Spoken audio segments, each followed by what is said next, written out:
தமிழக அரசியல் களத்தில் புதிதா வந்திருக்கக்கூடிய நடிகர் விஜய் தொடங்கிய தமிழக வெற்றி கழகம் அப்படின்ற அந்த அரசியல் கட்சி மக்கள் மத்தியில தமிழ்நாடு முழுவதும் ஒரு தினம்தோறும் பேசு பொருளா ஆயிட்டே இருக்கு. அந்த அடிப்படையில தமிழக வெற்றி கழகத்தின் சின்னம் என்ன தேர்வு பண்ண போறாரு விஜய், அந்த கட்சியோட சின்னம் என்ன அப்படின்ற ஒரு கேள்வி எழுந்திருக்கு. அதற்கான பணிகள் மிக வேகமா தேர்வு பணிகள் நடந்துட்டு இருக்கிறதாவும் தகவல் வெளியாகி இருக்கு. சோ அந்த அடிப்படையில தேர்தல் ஆணையம் புதிதாக தொடங்கி இருக்கக்கூடிய கட்சிகளுக்கு சின்னம் ஒதுக்குவதில் என்ன மாதிரியான நடைமுறைகள் பின்பற்றுறாங்க, அதே போல ஒரு அரசியல் கட்சிக்கு தேர்தலில் ஈடுபடும் அரசியல் கட்சிக்கு தேர்தல் சின்னம் அப்படின்றது எந்த அளவுக்கு ரொம்ப முக்கியத்துவம் வாய்ந்தது அப்படின்ற பல விஷயங்கள் தான் இந்த வீடியோல நம்ம டிஸ்கஸ் பண்ண போறோம். நான் வெங்கடேஷ்.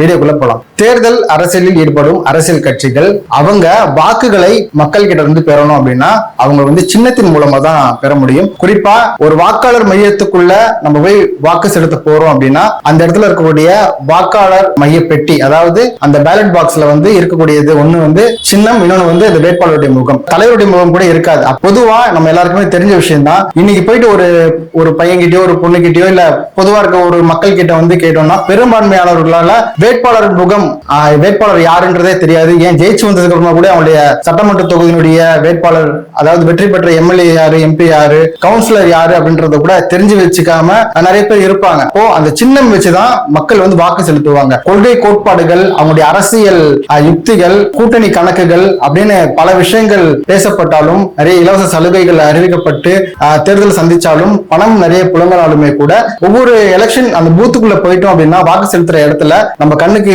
தெரியக்கூடியது அந்த சின்னம் அப்படின்ற ஒரு விஷயம் தான் ரொம்ப முக்கியமான விஷயம். அந்த வகையில இந்த சின்னத்தை எப்படியாவது கட்சியோட சின்னமா அங்கீகரிக்கணும் அப்படின்ற ஒரு விஷயத்தை நோக்கி புதிதா வந்திருக்க கட்சிகள் நகருவாங்க. அதுக்கு முன்னாடி முதல் தேர்தலை சந்திக்கிறாங்க அப்படின்னா சின்னத்தை தேர்வு பண்ண வேண்டியது ரொம்ப முக்கியமான விஷயம். புதிதா வந்திருக்கக்கூடிய ஒரு அரசியல் கட்சி தங்களுடைய சின்னங்களை தாங்களே தேர்ந்தெடுக்கிறது அப்படின்றது சாத்தியம் இல்லாதது. தேர்தல் ஆணையம் அதுக்கான நடைமுறைகள் நிறைய வச்சிருக்காங்க. ஒரு அரசியல் கட்சி புதிதா தொடங்குறாங்க அப்படின்னா அந்த கட்சி விருப்பப்பட்ட சின்னத்தை கொடுக்க மாட்டாங்க. தேர்தல் ஆணையமே ஒரு ஃப்ரீ சிம்பிள்ஸ் அப்படின்னு சொல்லிட்டு ஒரு பேக்கேஜ் வச்சிருப்பாங்க. தற்போது தேர்தல் ஆணையத்துல கிட்டத்தட்ட ஒரு 160 ஃப்ரீ சிம்பிள்ஸ் இருக்கிறதா தகவல்கள் இருக்கு. அப்ப அந்த 160 ஃப்ரீ சிம்பிள்ஸ்ல ஒரு சின்னத்தை தான் தேர்தல் ஆணையம் கிட்ட இருந்து ஒரு புதிய கட்சி வாங்க முடியும். அதாவது கிட்டத்தட்ட அதுல என்னுடைய அனுமானத்தின்படி ஒரு 100 சின்னங்கள் பயன்படுத்துறதுன்றது ரொம்ப கஷ்டமான விஷயம். தேர்தலில் ரொம்ப பெரிய மேஜர் ரோல் பிளே பண்ணக்கூடியது சின்னம் தான். அந்த சின்னத்தை மக்களிடம் கொண்டு போய் சேர்க்கணும் அப்படின்னா மக்களை கவரக்கூடிய வகையில ஒரு சின்னம் இருக்கணும். அப்ப தேர்தல் ஆணையம் கொடுக்கக்கூடிய ஃப்ரீ சிம்பிள்ஸ்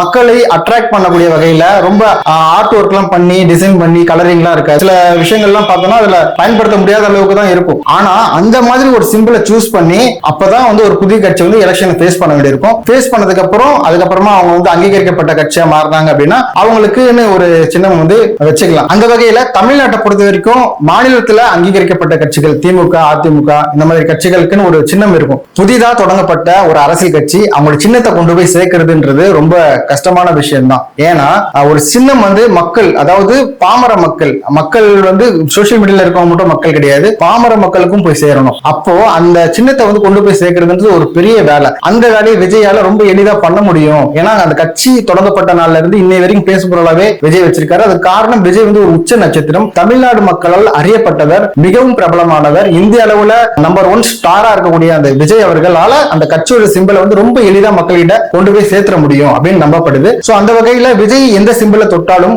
எந்த சிம்பிளை எடுத்தாலும் அந்த ரொம்ப எளிதா மக்களிடம் கொண்டு போய் சேர்த்துருவாங்க அப்படின்றத அந்த கட்சியுடைய நிர்வாகிகள், தொண்டர்கள், ஏன் ஒரு சில மக்கள் கூட அவங்களோட கருத்தா வைக்கிறாங்க. அந்த வகையில விஜய் எந்த சிம்பிளை சூஸ் பண்ண போறாரு, அதாவது தேர்தல் ஆணையம் கொடுத்திருக்கக்கூடிய அந்த 160 சிம்பிளுக்குள்ள ஒரு சிம்பிள் தான் சூஸ் பண்ணி ஆகணும். அதுல கிட்டத்தட்ட 100 சிம்பிள் கிட்ட பயன்படுத்த முடியாத அளவுல தான், அது என்ன சிம்பிள்னே கண்டுபிடிக்க முடியாத அளவுல தான் இருக்கும். அதுல கிட்டத்தட்ட ஒரு எக்ஸாம்பிள் சொல்லணும் அப்படின்னா பெல்ட், அலமாரி, வாஷிங் மிஷின், இந்த மாதிரி டிவி, இந்த மாதிரி நிறைய சிம்பிள்ஸ் எல்லாம் இருக்கும். ஆனா இப்போ நீங்க சமீபத்துல ஒரு எக்ஸாம்பிள் எடுத்துட்டோம் அப்படின்னா 2024 எலெக்ஷன்ல சீமான் விவசாய சின்னம் பறிக்கப்பட்டு அவருக்கு மைக் சின்னம் கொடுத்தாங்க. அந்த மைக் சின்னத்தை பத்தி சீமானே நிறைய விஷயங்கள் சொல்லியிருந்தாரு. அது பாக்குறதுக்கு தான் மைக் சின்னம் பேரு, ஆனா பாக்குறதுக்கு ஒரு டூத் பிரஷ் மாதிரி தான் இருக்கும் அப்படின்னு சொல்லியிருந்தாரு. சோ அந்த வகையில தான் மற்ற சின்னங்கள், அதாவது கிட்டத்தட்ட நிறைய சின்னங்கள் ஃப்ரீ சிம்பிள்ஸ் எல்லாமே அந்த மாதிரி தான் இருக்கும். பேர் பாக்குறதுக்கு வேணா அந்த பேர் அலமாரி, டிவி, ரிமோட், வாஷிங் மிஷின் இந்த மாதிரி சிம்பிள் பேரா இருக்கும். ஆனா பார்க்கும்போது அந்த சிம்பிள் பார்க்கும்போது வந்து நம்ம அது என்ன கண்டுபிடிக்க முடியாது. அந்த மாதிரி தான் அந்த சிம்பிள் ஃப்ரீ சிம்பிள்ஸ் எல்லாம் இருக்கும்.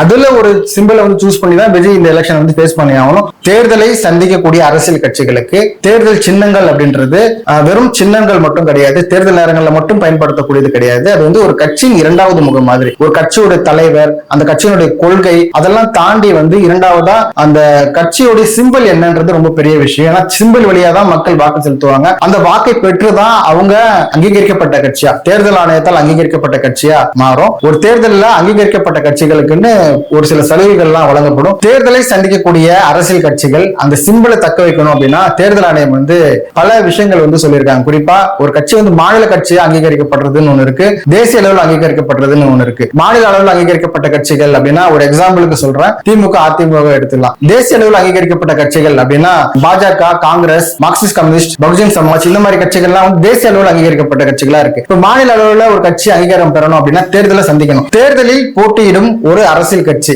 மாநில அங்கீகாரம் பெறணும் அப்படின்னா கிட்டத்தட்ட 5 வழிமுறைகள் தேர்தல் ஆணையம் கொடுத்திருக்காங்க. அதாவது எலிஜிபிலிட்டி கிரைட்டீரியா, ஒரு மாநில அங்கீகாரம் பெறறதுக்கு என்னென்ன எலிஜிபிலிட்டி இருக்கு அப்படின்றதுல கிட்டத்தட்ட 5 வழிமுறைகள் கொடுத்திருக்காங்க. நம்பர் 1, ஒரு அசம்பிளி எலெக்ஷன், அதாவது முதலமைச்சரை தேர்ந்தெடுக்கிறதுக்கான அந்த எலெக்ஷன்ல ஒரு அரசியல் கட்சி 6% வாக்குகள் வாங்கி அதுல 2 சட்டமன்ற தொகுதிகளில் வெற்றி பெற்று இருக்கணும். 6%, அதாவது வந்து ஒரு 6.5 லட்சம் மக்கள் வாக்காளர்களா இருக்காங்க, அதுல 4.5 லட்சம் மக்கள் வாக்கு செலுத்துறாங்க, கிட்டத்தட்ட ஒரு 70% வாக்கு செலுத்துறாங்க அப்படின்னா அதுல 6% வந்து வாக்கு வந்து வாங்கியிருக்கணும். 2 சட்டமன்ற தொகுதிகளில் வந்து வெற்றி பெற்றிருக்கணும். அப்படி வெற்றி பெற்றிருந்தாங்கன்னா அந்த கட்சி வந்து மாநில அங்கீகாரம் பெற்ற கட்சி அப்படின்ற இடத்தை நோக்கி நகருவாங்க. நம்பர் 2, அதே மாநில தேர்தலில், அதாவது முதலமைச்சர் தேர்ந்தெடுக்கிறதுக்கான அந்த தேர்தலில் கிட்டத்தட்ட 3 விழுக்காடு வெற்றி பெற்றிருக்கணும். அதாவது தமிழ்நாட்டை பொறுத்த வரைக்கும் 234 தொகுதி இருக்கு, அதுல 3 விழுக்காடு வெற்றி அப்படின்றது கிட்டத்தட்ட 8 தொகுதிகளில் வந்து வெற்றி பெற்றிருக்கணும். முதல்ல என்ன சொன்ன, 6% ஓட்டு வாங்கியிருக்கணும், 3 தொகுதியை வந்து வின் பண்ணி இருக்கணும் தமிழ்நாட்டை பொறுத்த வரைக்கும். அப்போ வந்து மாநில அங்கீகாரம் கிடைக்கும். இரண்டாவது கேட்டகரியில் என்ன சொல்றாங்க அப்படின்னா கிட்டத்தட்ட தமிழ்நாடு முழுக்க 234 தொகுதி இருக்கு, அதுல 3 விழுக்காடு வெற்றி பெற்றிருக்கணும். அப்ப 8 தொகுதிகள்ல எந்த கட்சி வெற்றி பெறுதோ அவங்க வந்து மாநில அங்கீகாரம் பெறுவாங்க. மூணாவது கேட்டகரி, தமிழ்நாட்டை பொறுத்த வரைக்கும் ஸ்டேட் அசம்பிளி எலெக்ஷன் மட்டும் இல்லாம பிரதமரை தேர்வு செய்யக்கூடிய அந்த நாடாளுமன்ற தேர்தலும் நடக்கும். அந்த மக்களவை தேர்தலில் கிட்டத்தட்ட 6% வாக்குகள் பெற்றிருக்கணும். 6% வாக்குகள் பெற்று ஒரு நாடாளுமன்ற தொகுதிகளை வெற்றி பெற்றிருந்தா அந்த கட்சி வந்து மாநில அங்கீகாரம் பெறும் அப்படின்றது தேர்தல் ஆணையத்துடைய இன்னொரு 3வது விதி. 4வது கேட்டகரி, மக்களவை தேர்தலில் இருக்கக்கூடிய தொகுதிகளில் 25 தொகுதிகளுக்கு ஒரு எம்பி வெற்றி பெற்றிருக்கணும். அதாவது இந்தியா முழுக்க நிறைய ஸ்டேட் இருக்கு, அந்த ஸ்டேட்ல வந்து நிறைய தொகுதிகள், ஒவ்வொரு ஸ்டேட்டுக்குமே ஒரு கணக்கு இருக்கும், தொகுதிகள் இருக்கும். அந்த வகையில் தமிழ்நாட்டை பொறுத்த வரைக்கும் 39 மக்களவை தொகுதிகள் இருக்கு. அந்த 39 மக்களவை தொகுதிகள்ல 25 தொகுதிகளுக்கு ஒரு தொகுதிகள் வெற்றி பெற்றிருக்கணும். அப்படி அந்த வகையில பார்த்தோம் அப்படின்னா தமிழ்நாட்டை பொறுத்த வரைக்கும் 2 எம்பிகள் வெற்றி பெற்றிருந்தோம் அப்படின்னா அந்த கட்சி வந்து மாநில அங்கீகாரம் பெற்ற கட்சியா மாறும். இதுக்கு ஒரு எக்ஸாம்பிள் சொல்லணும்னா சமீபத்தில் நடந்த நாடாளுமன்ற தேர்தலில் விடுதலை சிறுத்தைகள் மாநில அங்கீகாரம் பெற்ற கட்சியா வந்திருந்தாங்க. அவங்க வந்து 2 தொகுதிகள் வந்து எம்பி தேர்தலில் வெற்றி பெற்றிருந்தாங்க. அந்த அடிப்படையில் அவங்களுக்கு அந்த மாநில அங்கீகாரம் தேர்தல் ஆணையம் வழங்கியிருக்கு. அடுத்ததா 5வது ஒரு கேட்டகரி அப்படின்னா அதே மக்களவை தேர்தலில் 8% வாக்குகள் வாங்கியிருந்தால் அந்த கட்சிகளுக்கு மாநில அங்கீகாரம் வழங்கப்படும். இதுக்கு ஒரு எக்ஸாம்பிள்னா நாம் தமிழர் கட்சி. நாம் தமிழர் கட்சி கடந்த தேர்தலில், அந்த நாடாளுமன்ற தேர்தல் 8.22% வாங்கி மாநில அங்கீகாரம் பெற்ற கட்சி அப்படின்ற ஒரு அங்கீகாரம் வந்து தேர்தல் ஆணையம் கொடுத்திருந்தாங்க. இந்த மாதிரி 5 கேட்டகரியில வந்து அந்த மாநில அங்கீகாரம் பெறுவதற்கு அந்த வழிமுறைகள் வந்து தேர்தல் ஆணையம் வச்சிருக்காங்க. அந்த அடிப்படையில ஒரு புதிதா ஒரு கட்சி வருது அப்படின்னா மாநில அங்கீகாரம் பெறணும் அப்படின்னா இந்த நடைமுறைகள்லாம் பின்பற்றப்படும். இந்த வகையில தான் தாவேகா அந்த கட்சியினுடைய சின்னம் விஜய் எப்படி சூஸ் பண்ண போறாரு, எந்த சின்னத்தை வந்து கொண்டு இந்த 2026 எலெக்ஷனை ஃபேஸ் பண்ண போறாரு, அந்த சின்னத்தை எவ்வளவு வேகமா மக்கள்கிட்ட கொண்டு போய் சேர்க்க போறாரு, அதுக்கு ஃபீல்ட் லெவல்ல அவங்களுடைய கிரவுண்ட் ஒர்க் எந்த அளவுக்கு பண்ணியிருக்காங்க அப்படின்ற பல விஷயங்கள் இருக்கு. அடுத்தடுத்த வீடியோக்கள்ல இதை பத்தின முழு அப்டேட்ஸை பார்க்கலாம். வேற ஒரு வீடியோல சந்திக்கலாம். நன்றி, வணக்கம்.